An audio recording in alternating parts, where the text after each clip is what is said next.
One of the most important things, because the subconscious mind really has fundamental programs of life that we acquire from our parents, our family, our community between the last trimester of pregnancy and the first 7 years.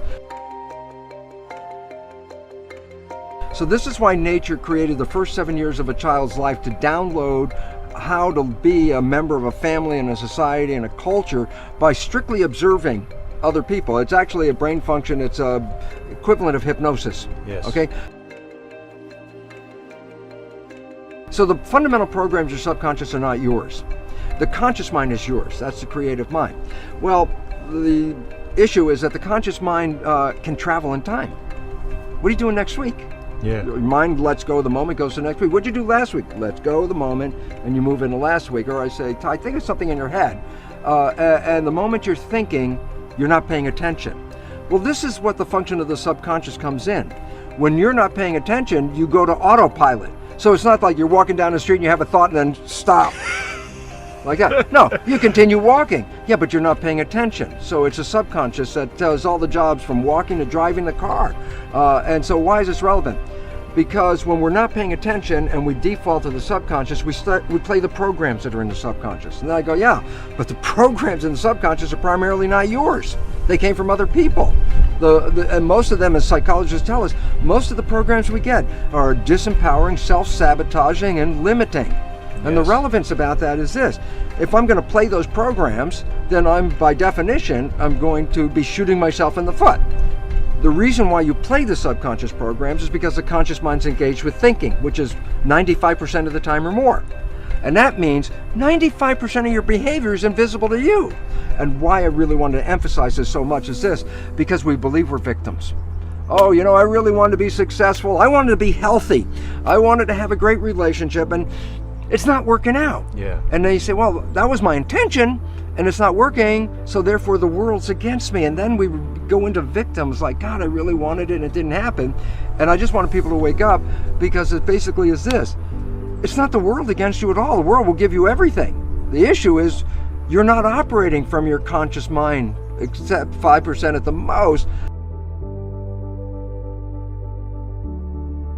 And so your life is really a reflection of your subconscious programming. Yes. Now you say to me, well, I got programmed from the last trimester of pregnancy, the first 7 years, so I was being programmed when I was 1 and 2 and 3, and I go, absolutely. And you say, but what were the programs? I wasn't there. I have no idea what the hell the programs are. And I go, here's the neat part. 95% of your life is coming from the subconscious. So all you have to do is look at your life and just look at it and say, for what? I say, what comes to you that you want and it comes to you easily, you have programs to allow that to happen. But what you struggle with, what you work hard on, what you have to put a lot of effort into, why are you working so hard? And the answer is simple, because you have an invisible program that is sabotaging you from that point. So now all of a sudden you say, well, what do I need to change? I say, well, look at your life. Yes. And tell me what you're having trouble with. Yeah. Because that's the direct expression of a program that's not supporting you. There's always been a belief that the conscious and the subconscious minds are one and the same. So if I educate my conscious mind, then my subconscious mind should automatically know what the heck I just did. Yeah. Right? So then I say, well, yeah, guess what? How many self-help books did you read? And I go, oh, I read all these self-help books. I say, now that you read them, did your life change? And the answer is, no, not really. But I'm really smart, because if you ask me any questions about the self-help book, I can answer it. I say, well, what's the issue? And the issue is this. The conscious mind is creative. So yeah, I could read the book. I could watch this video with you in it. I could even just go, aha, and the conscious mind could accept that and learn it. But the subconscious mind does not learn that way. And that has been the problem, because we educate the conscious minds, get really smart, and our life stays exactly the same as it is. And the issue is why? Because it doesn't translate from the conscious to the subconscious, because the subconscious learns in, well, 3 to 4 fundamental ways. Number one, the first way it learned 7 years was hypnosis, because the brain was operating at a low vibrational frequency and just downloading what it saw.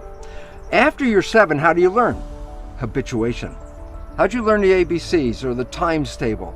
You had to repeat it and repeat it and repeat it, and finally you got it, and then you know how to do it. You want to drive a car? You have to practice and practice, and then you learn how to do it. So if you want to change the subconscious mind, hypnosis is number one, that works. Number two, repetition, habituation, create a habit. And at first it seems like a struggle because it's new to the subconscious mind, but hey, you didn't learn ABCD the first time you said it, you know, you had to do it again and again.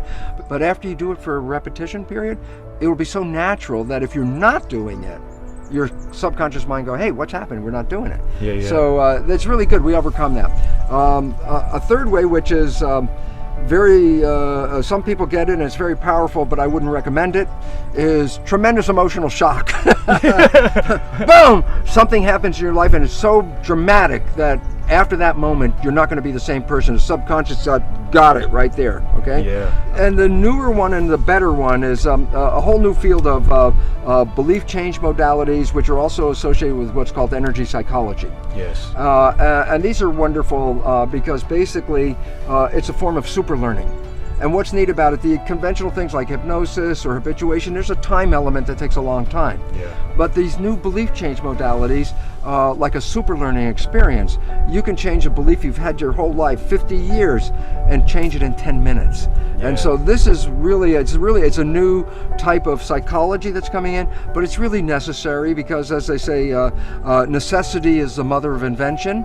Yep. We're running into a world that has a lot of necessity to change very, very quickly. So we're really happy to see that there are ways of changing without going through all that anxiety and stress, and we can do it really quickly. My favorite one is the one that I use because I'm the most familiar with it, but there's many of them in my books. I give a whole list, but the one I use is called Psych-K, like the abbreviation of psychology. Yeah. It actually represents psychological kinesiology. Yeah. And it's an exercise where you get your right and your left brain hemispheres to work in harmony, which they don't do on a normal day-by-day basis. And when you get them to work in harmony, that's called brain synchronization, a window sort of opens up and you can drop in a new belief in 5 minutes. You know, it's really fun because you say, well, what if you can release these programs? And that's the story of the Matrix, where I say, well, I take the red pill, I get out of the program. And then I say, yeah, but in real life, every time we've taken that red pill, I say, what's the red pill in real life? And the answer is falling in love. Falling in love with the person, or falling in love with your creativity, or whatever it is, falling in love. Because when you fall in love, what you're doing is so captivating and so engrossing and so desirable, you don't let your conscious mind wander. So the first time in your life, your conscious mind's staying present. And I said, well, why is that important? Conscious mind, wishes, desires, and aspirations. If you're operating from that mind, you manifest your wishes and desires. So my conclusion for all of this blah, blah, blah that I'm giving you is simply this. What if you go into the subconscious mind and change the programs in the subconscious mind so they reflect the wishes and desires of your conscious mind? What would that mean? And I tell you what it means. You'll live in a honeymoon for every day of your life on this planet for a simple reason. Yeah. If my conscious mind with wishes and desires begins to wander and I default into the subconscious and is playing my wishes and desires, I never left the honeymoon.